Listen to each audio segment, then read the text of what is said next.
আসসালামু আলাইকুম ভাইরা, একটু দেখেন একটা সিম কোম্পানির অফারগুলোর চিত্র।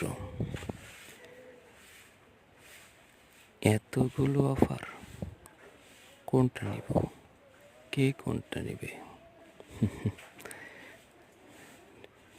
মাঝে মাঝে একটু লজ্জায় করে কতগুলো পড়ব, দোকানে গিয়ে রিসার্চ করতেও এক ধরনের ইতস্ত লাগে। কি বলবো,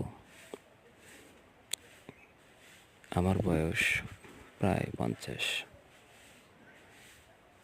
দোকানে একটা 24 বছরের ছেলে বসে আছে, তাকে যে একটা কথা বলবো একটু লজ্জায় লাগে। কিভাবে রিচার্জ করবো বলেন?